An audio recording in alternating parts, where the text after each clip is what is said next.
discussion of the posterior tibial artery. Posterior tibial artery, this is the left side lower limb, and we have reflect the gastrocnemius tendon, and you can see there is a structure from superficial to deep.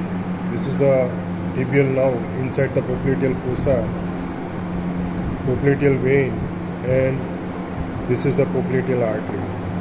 So today we will discuss about the posterior tibial artery.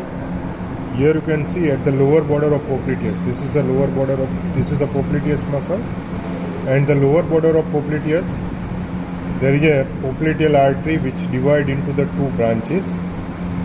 Anteriorly, the artery which goes anteriorly between to the upper part, gap between the tibia and fibula, above to the interosseous membrane there is a gap, and it goes into the anterior compartment. This is the posterior tibial artery. This is the larger branch as compared to the anterior tibial artery, which goes on the back sides. Under beneath to the gastrocnemius tendon into the upper 2/3 and lower 1/3. It lies medial to the gastrocnemius tendons. Now, this is here you can see this is a medial head of gastrocnemius. This is lateral head of gastrocnemius. This is soleus, and this one is a plantaris. Or four muscles which makes the tendo-Achilles.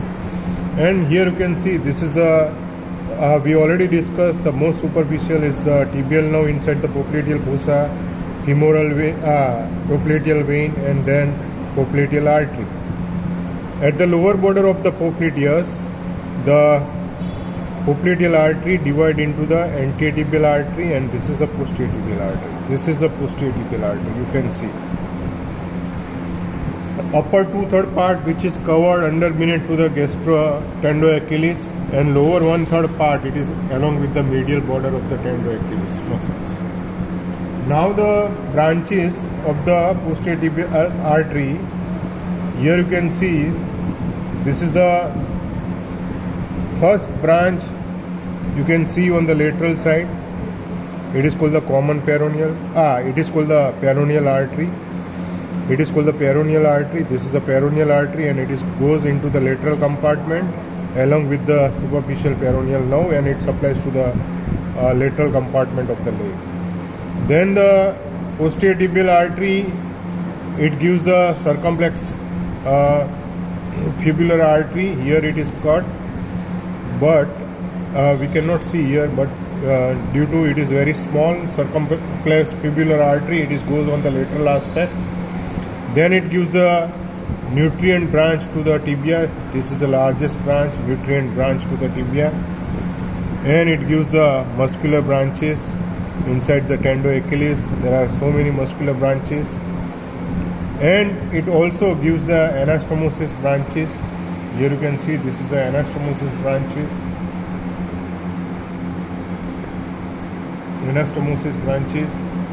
And or it is also called the communicating branches, which communicated with the peroneal artery, and then it goes downwards inside the leg. Before it enter inside the foot, it gives the medial malleolar branches, and then it gives the branches to the, this is the malleolar branches,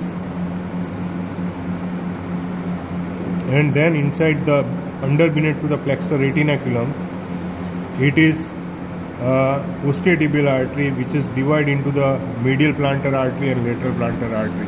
Here we cannot exactly, we will see the medial plantar and lateral plantar, but before it divide into the medial plantar and lateral plantar, it gives the calcaneal branches. So these are the branches of the posterior tibial artery, and this posterior tibial artery at the end of the flexor retinaculum, under beneath to the flexor retinaculum, it divide into the medial plantar and lateral plantar artery. So here you can see the medial plantar artery and lateral plantar artery. Here this is the lateral plantar artery, you can see, and over the medial side This is a medial plantar artery. This is a medial plantar artery